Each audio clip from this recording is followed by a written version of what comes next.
Welcome to Civil Discourse, a podcast where participants are free to share their ideas, empathize with other perspectives, and who intend to advance to a better solution to fix a societal ill.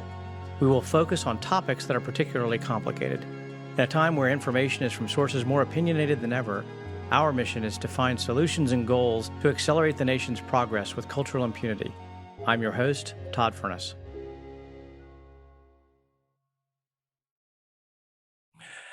Welcome to today's issue of Civil Discourse, hosted by Todd Furniss. I'm Todd Furniss, your host.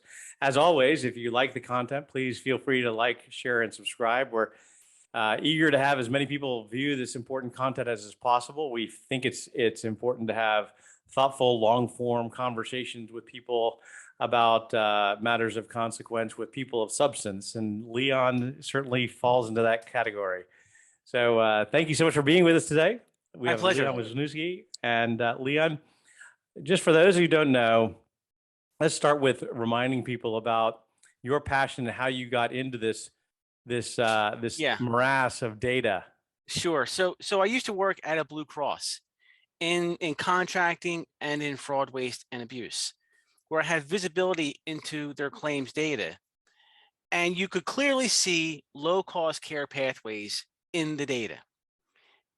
But unbeknownst to me was that this information could not be shared to the masses to make an informed decision.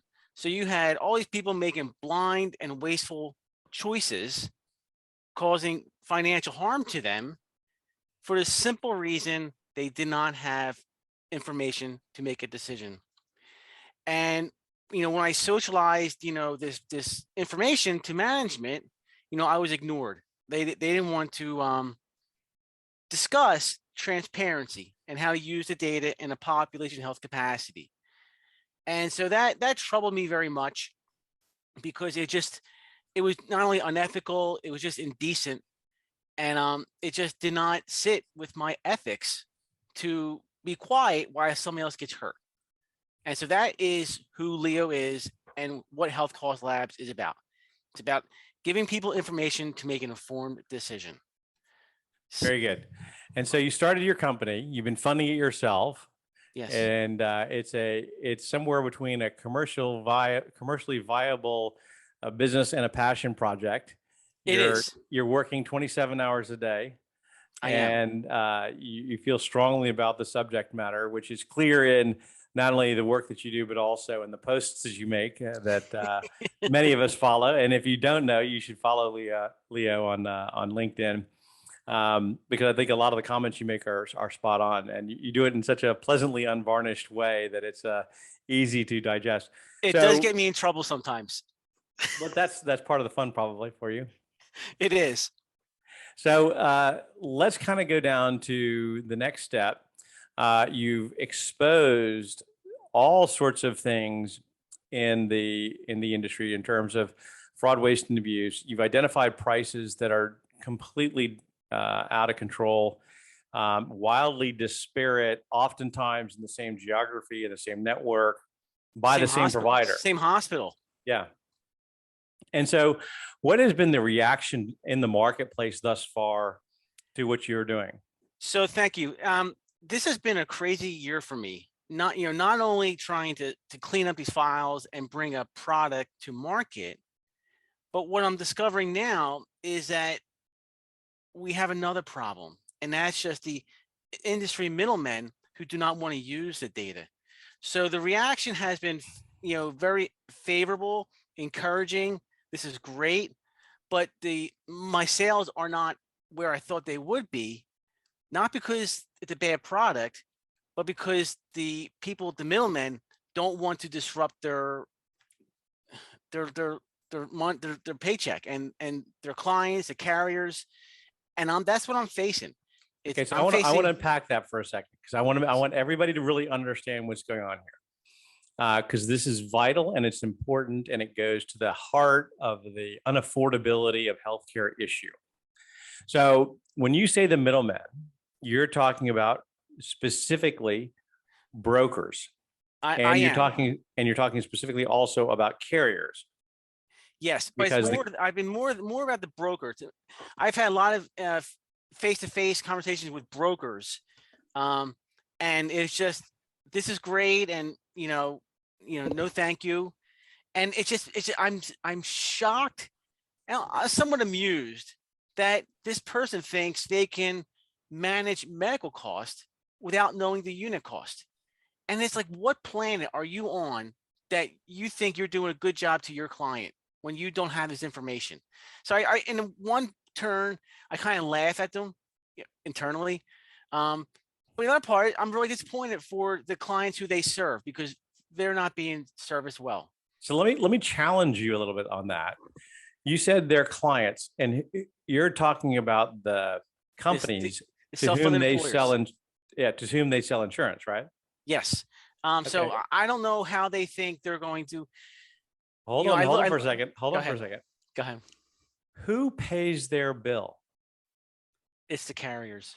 Right. So who do they really work for? The carriers. Right. So that's the problem right there. It is that the company believes wrongly that the guy or the girl, the person coming in to visit with them about their healthcare insurance costs is actually working for them. That is wrong. They don't. They work for the carrier. And so what's implicit in what they're saying to you is, I can't do anything that would save money for the company that I'm selling this product to because it might upset the carrier for whom I actually work. Yes. Yes. And I've had people tell me that, when they move membership off of the carrier, they are threatened that they'll lose their bonuses for the entire book of business. Like, there is a retaliation if a broker moves members off of a carrier's platform. Okay, so since the Sherman Act, what do we call that? We call that antitrust violations. Yes. Right. So that's an antitrust problem, or maybe for the carriers, because that's an anti-competitive act that, and in most of the major urban areas in the United States, as you well know and have documented, we have an oligopoly. We have what we call the BUCAs in the business: Blue Cross, United, Cigna, and Aetna, who are the four largest payers, and they dominate most markets for the payment of services. So what that means is if you as a broker lose the ability to offer the services of one of those carriers, that means that your ability to make a living is increasingly challenged.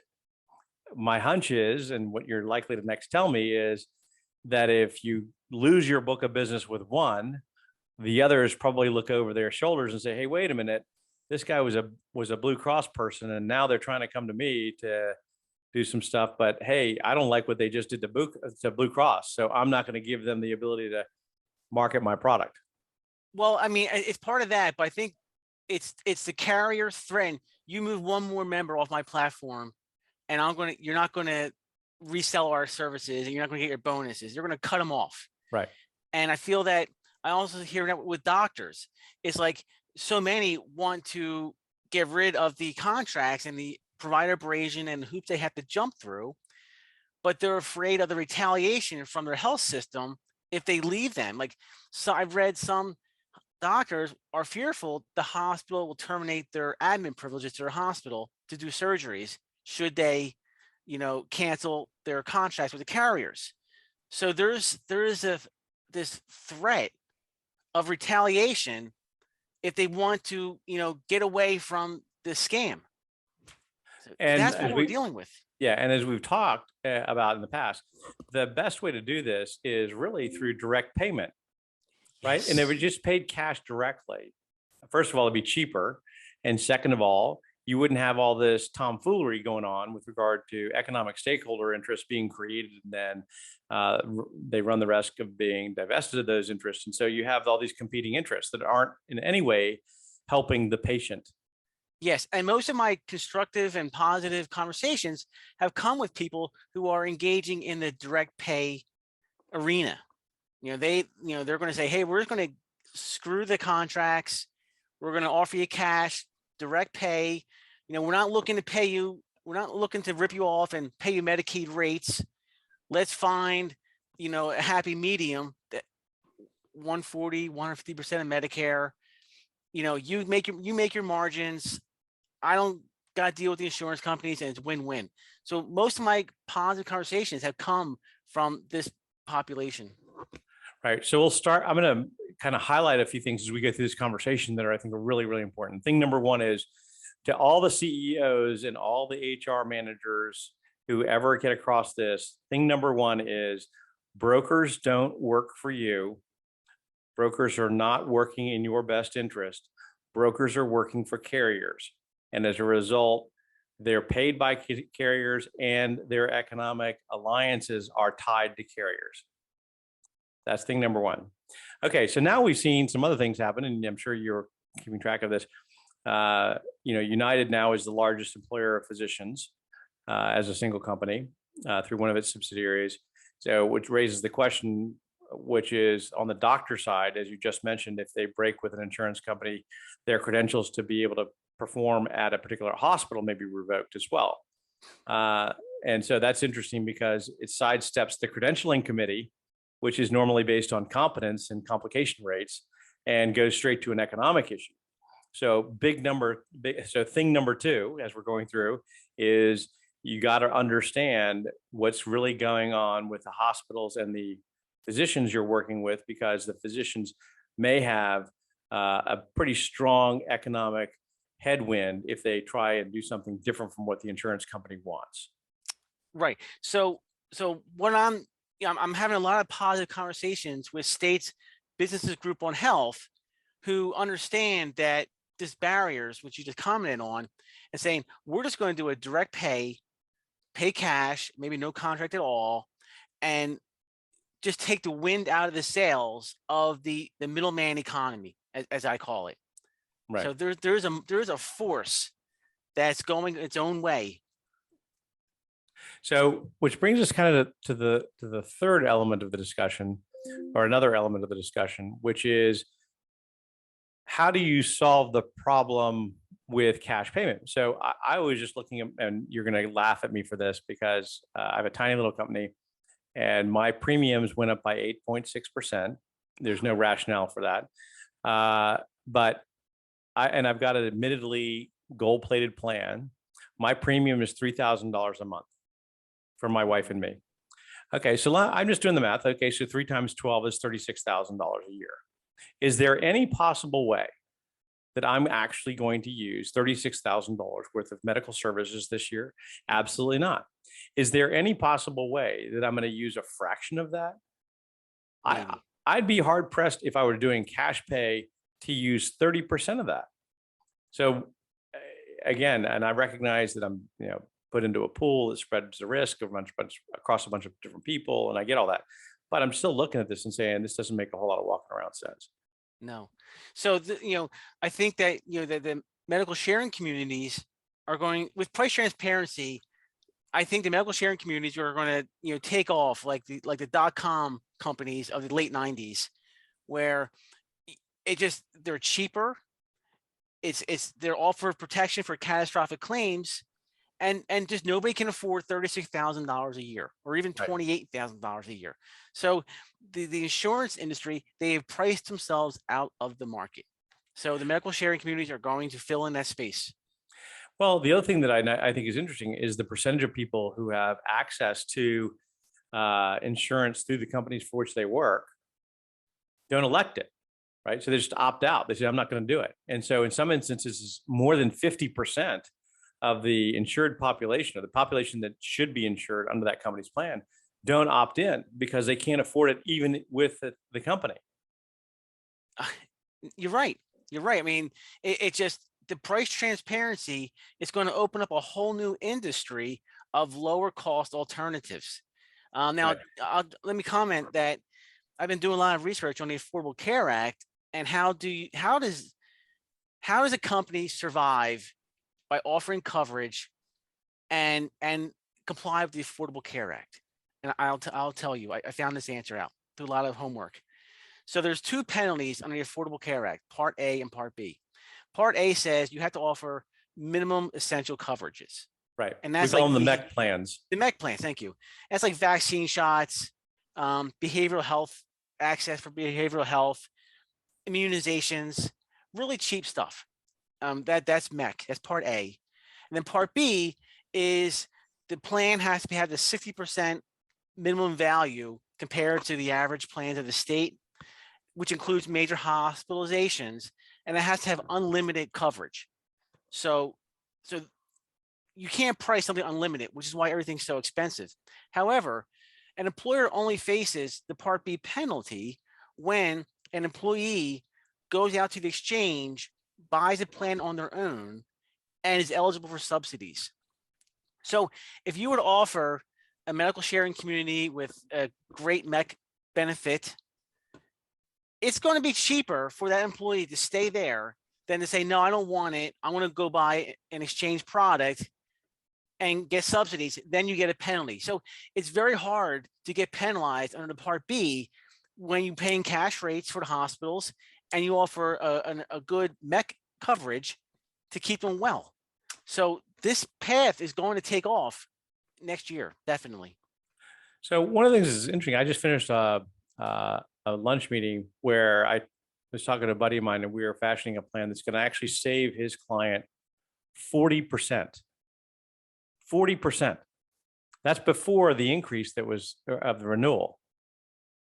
And that it just goes to show you how much froth there is. And this is a completely different model.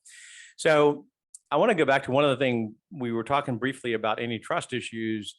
And you may have seen the podcast I did with Senator Steve Daines. What's interesting about that is he's the one who signed, he actually wrote and then sponsored, along with other senators in a bipartisan way, the law that now makes insurance companies subject to federal antitrust laws. So since 1954, I believe it is, on the McGarren Act, insurance companies were not subject to federal antitrust laws. With Senator Steve Daines' law now passed and effective as of January 1 this year, that means that they're now subject to the antitrust laws, which brings into sharp focus the stuff that you just mentioned, right? Which is the anti-competitive behavior that these insurance companies are engaged in. Well, I'll mention something that all this work I've done over this past year, the single thing that troubles me the most, a lot, by a mile, isn't that cash rates are cheaper than negotiate rates. It's that when you look at a hospital's payer mix, you'll see an insurance company charging different members different rates. Santara in Virginia, who is garnishing wages and putting liens on people's homes for unpaid medical bills. We see that Aetna is charging exchange members $64,000 for a knee surgery, and they're charging the HMO population like $20,000. There's a $42,000 swing within Anthem for Santara at the same hospital. And when people purchase healthcare from an insurance company, they do so with the expectation that this insurance company is using its mass buying power to offer me the most favorable rates. But when we see they're chunking up the membership into who pays more for healthcare, that's a whole different level of unethics or corruption that nobody's ever seen before. And we put Martha Stewart in jail for insider trading. She enriched herself on knowledge somebody else did not have, and she should get punished for it. But insurance companies, it's the same darn thing. They have information the other people don't have, and they saw a way to make profits out of their non-disclosure agreements. So it's the same thing in my book, and I hope there's a justice coming for the people who are paying more than they should for healthcare. Well, yeah, and there's a long thread to pull there in terms Sure of is. discussion. But you're spot on in terms of the fact that there's an asymmetry. I think it's fascinating and ironic for the terms to be used as first negotiated rate, which is a term used to reference the amounts that have been negotiated by the insurance company, right? versus the Right. cash price, which is code for the amount that the individual goes in and negotiates at the time of service. And what I think is fascinating about that is, what you're saying is that the soccer mom who goes in and says, no, I don't think that's a good price. I like this one better. And here's my cash to show it. I'll pay you X. And instead of the negotiated rate, which has been done by a professional who's got 10, 20, 30, 40 years of experience ostensibly, who is ostensibly, again, underscore ostensibly, better equipped to negotiate this rate than the soccer mom. And I'll give an example. I had a marketing assistant who needed an MRI. The MRI was going to be $3,200. The radiologist report to read the MRI was going to be $800. And her deductible was $3,000. So she's paying the first $3,000. Yep. The insurance company is going to pay the next $1,000, right? So the total cost of the MRI plus radiologist is $4,000. Her deductible is $3,000. And she said, hey, I read this guy Furniss's book, and he says I can negotiate these prices. What's your cash price for this? Answer, $562. Or you have insurance, so you can't use cash. So here's $3,000. Yeah. $562 is what she paid. So Right. she saved $2,438. And so just the cash price extended her deductible. And I've got one of the things I always find interesting is, the way that we've created these terms to really muddle what they really mean. So premium, what does premium mean? Premium should be characterized as the first amount that the consumer pays or the patient pays. Yes. What is deductible? Deductible is the second amount that the customer pays or the patient pays. And what is a copay? Copay is the third amount that the patient pays. So until the patient has paid all three, the insurance company doesn't pay anything. That's so right. This idea that we're saving all this money by insurance is not correct. And I think what we've done is we've simply used fear, uncertainty, and doubt and some anecdotal stuff to say, hey, you might get hit with a surprisingly unaffordable healthcare cost, and that bill is going to bankrupt you. That's the mantra that's gone on in the public narrative for a long time now, which means that people think they need insurance probably more than they do. Right.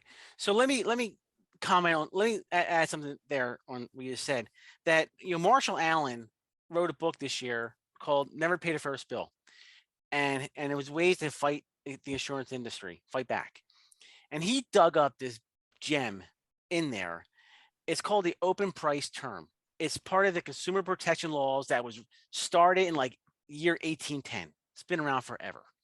And it says, the open price term says that when the price is not disclosed at the time of service, there's a checkbox. Go down this. What happens is that if the seller doesn't disclose the price, then the buyer picks a price. We have price transparency. So the idea that you're going to get hit with a ridiculous bill that may bankrupt you is false. Because go back to my Centera example. So if the Centera fee schedule shows that the minimum rate for a knee surgery is $20,000, you should not pay more than $20,000 because that's the amount Centera defined as payment in full for this service. So there is absolutely consumer protection guidelines that protect you from financial harm. So I don't want to hear, I'm going to get hit with a surprise bill. It's going to bankrupt me. I must have insurance. No, you don't know the consumer protection laws, which is why you say that. So, and so I think so now I think we found our next bullet point, right? Which is consumer protection laws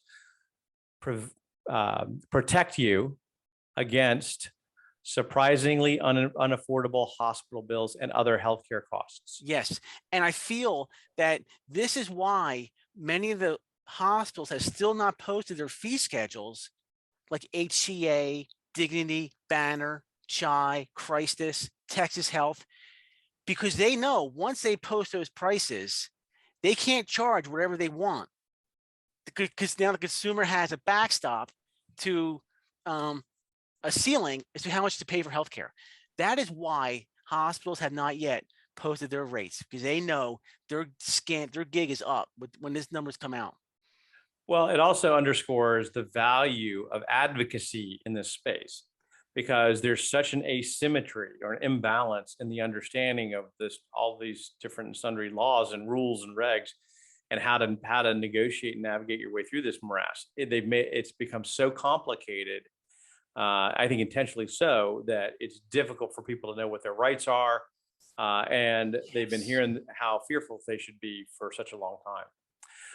It's true, and I just I wish I am one solution in a very complicated puzzle.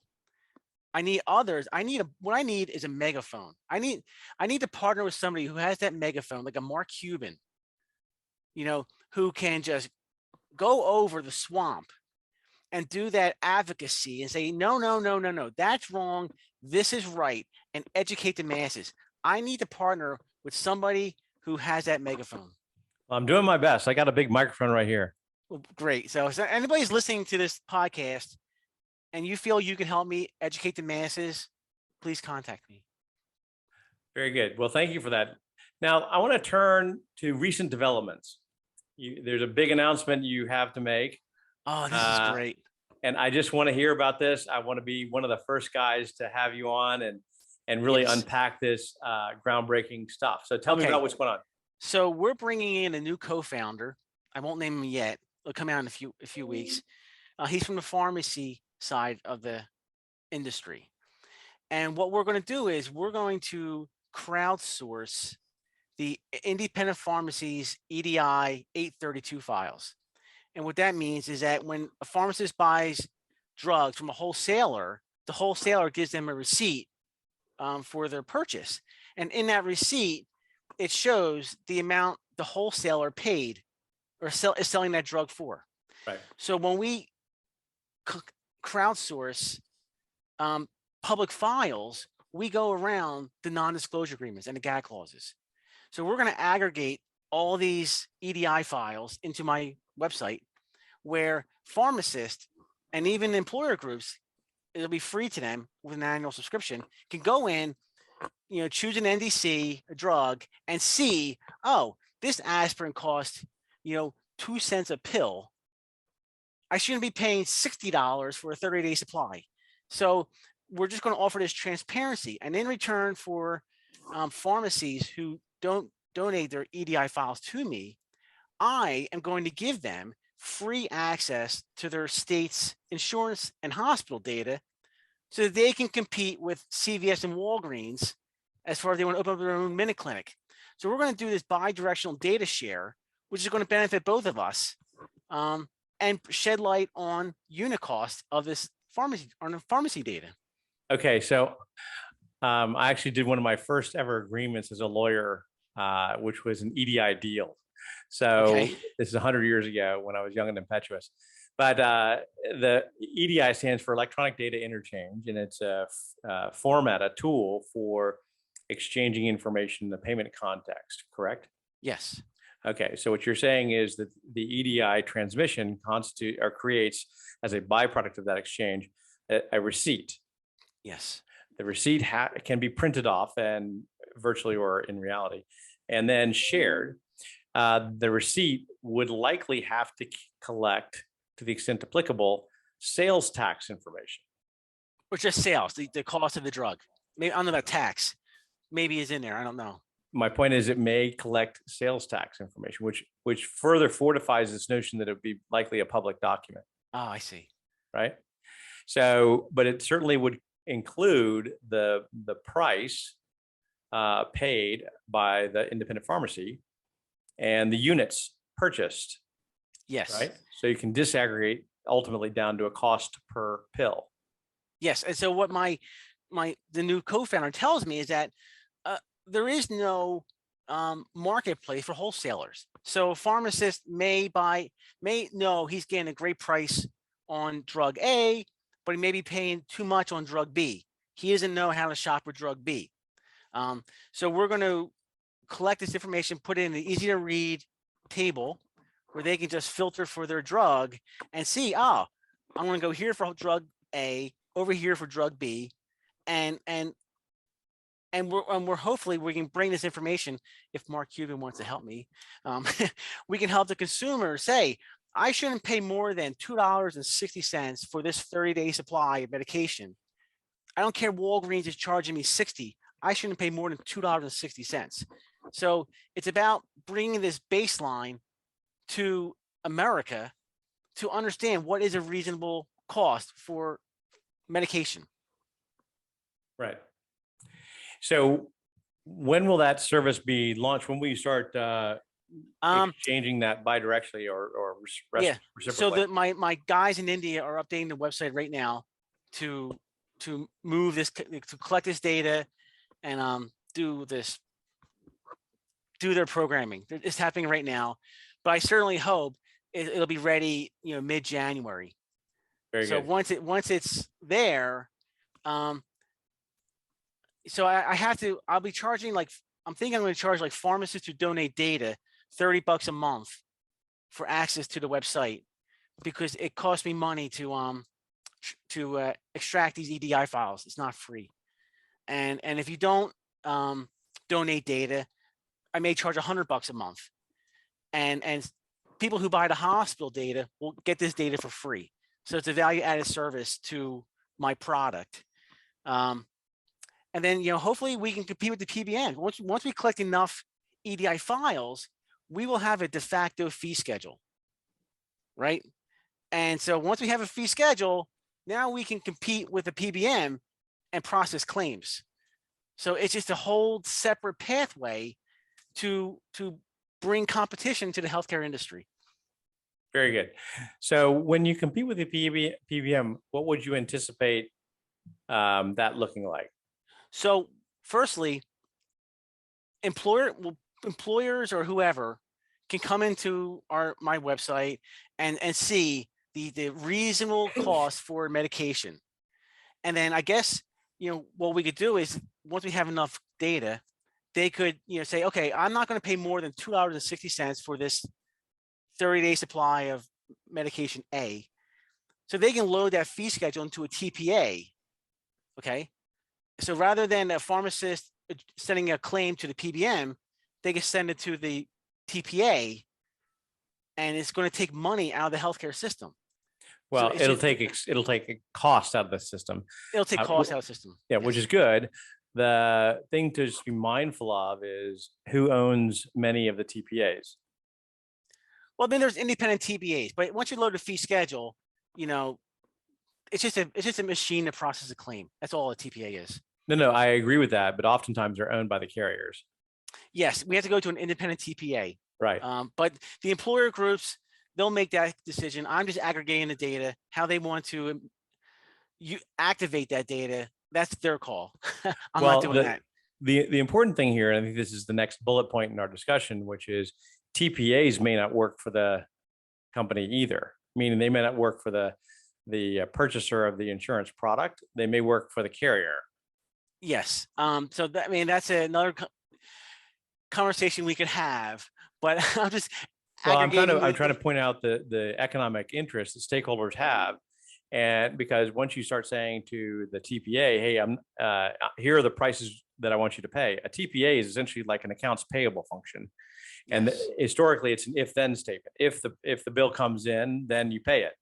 And so by having a schedule, what you're really saying is you're actually creating a whole new model that will further empower companies purchasing these products and services from the carrier, ultimately, where they can have more of a bargaining force in the way that healthcare dollars are spent.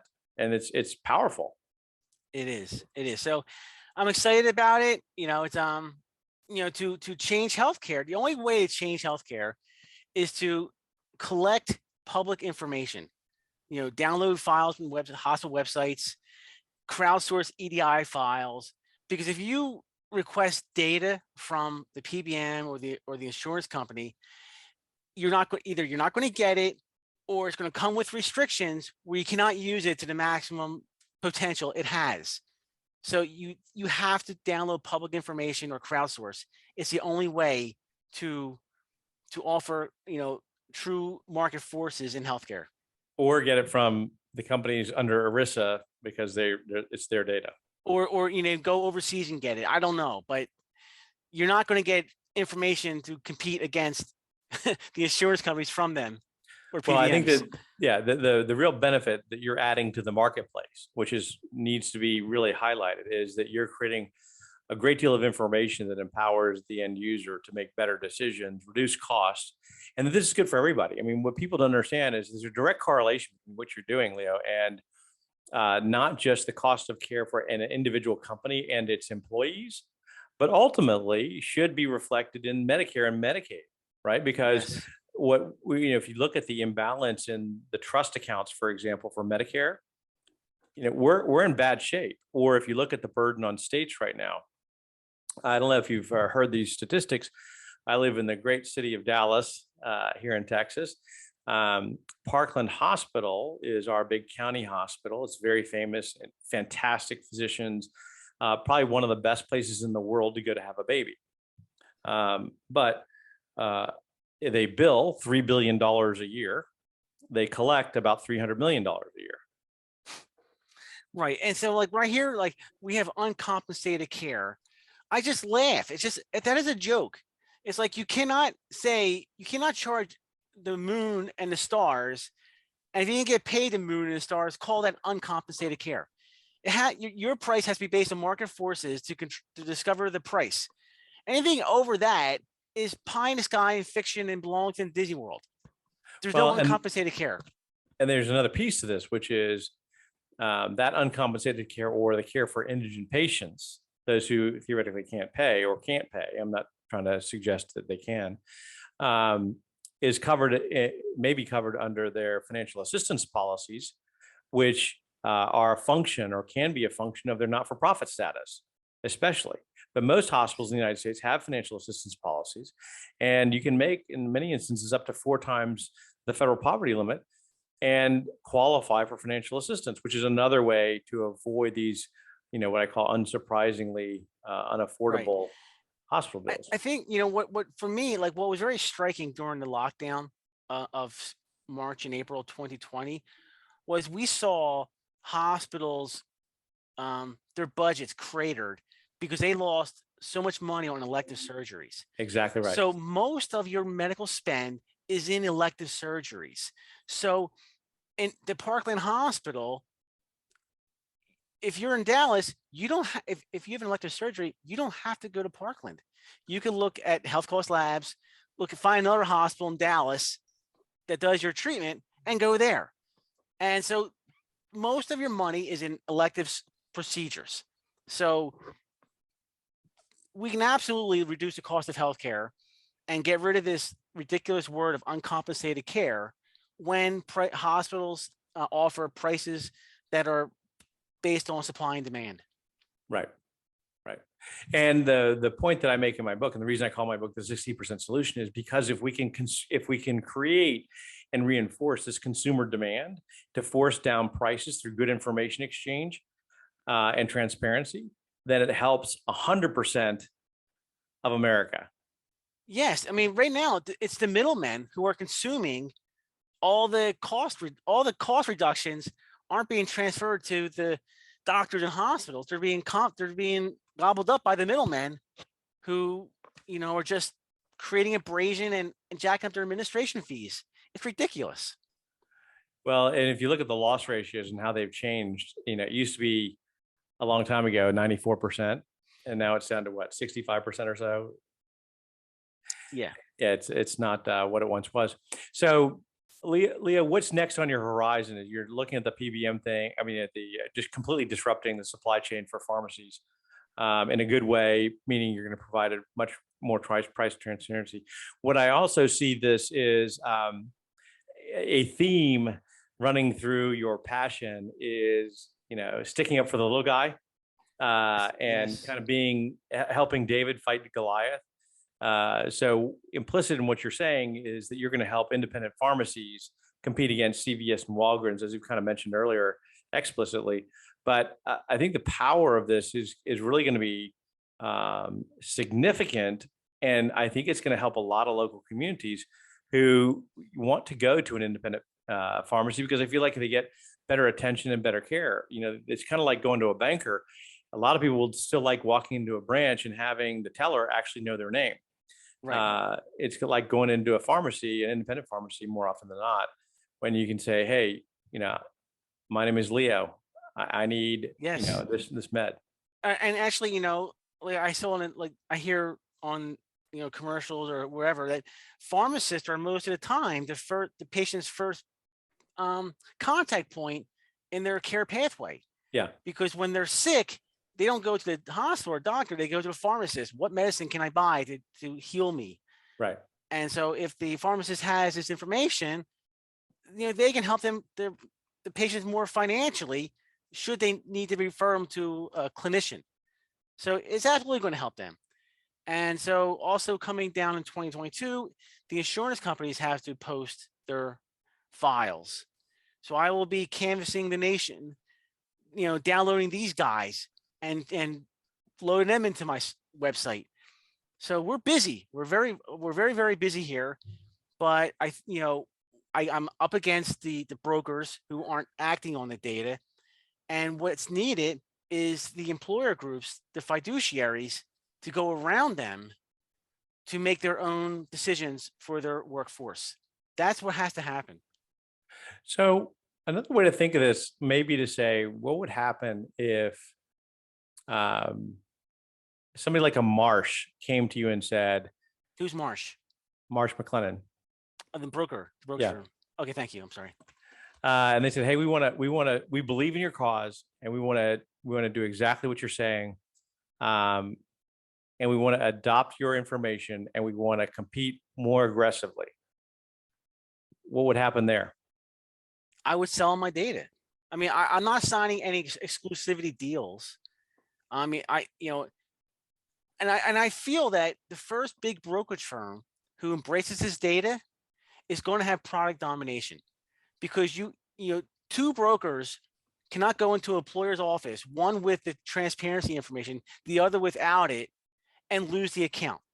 Because if you don't have this, you are not relevant. And so I think the brokers who are just have the courage to walk away from their bonuses and embrace this data and help their clients, the employers, control their costs, they're the ones who are going to be successful in the new healthcare economy. So, or they're going to be left behind if they're not, right? Yes, there will not be a chair for everybody when the music stops. So this is the ultimate in first mover advantage. It is. And that's why I'm like stunned when brokers are not acting on this data. I'm like, do you not know you're going to be displaced very soon? I can't help them. I can't bring them. I can't make them drink the water. I understand. So the next bullet point, I guess, is that one, which is brokers who don't embrace the changing model and information transparency are going to be left behind, likely without gainful employment in the near term. No. And I am shocked when they say to me, how do I use this data? And I'm thinking to myself, if I need to tell you how to use this data, you're in the wrong industry. Because I meet other brokers. I have one in Indiana who's like, Tom Brady. He's awesome.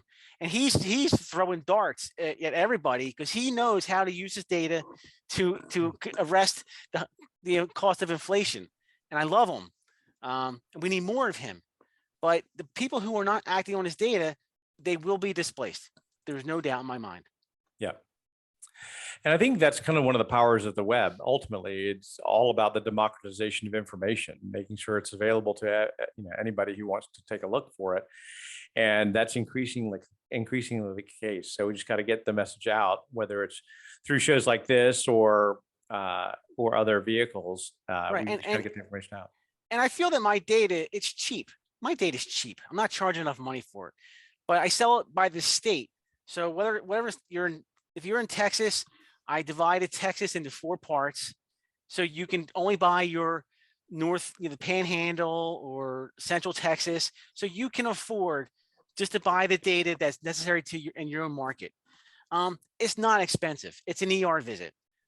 So don't tell me you can't afford it because it's an ER visit. You can't afford it. Yeah. Meaning that the the broker can afford it, or the company can afford it. Yeah, their employer can afford it, and they should be buying it because they should be empowering their workforce to be productive in this new economy. And the ones who don't, who are held hostage. Somebody tells me, bonuses to the broker, they used to be an incentive to bring business to the carrier, and now they're a noose. Now the broker cannot take membership from that carrier because they'll lose their bonus. So brokers, they got to look in the mirror and say, who do I want to be? So I've got an idea for you. Go ahead. Are you sitting down? I am.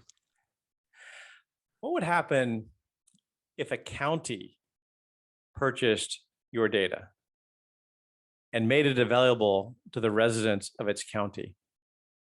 Yes.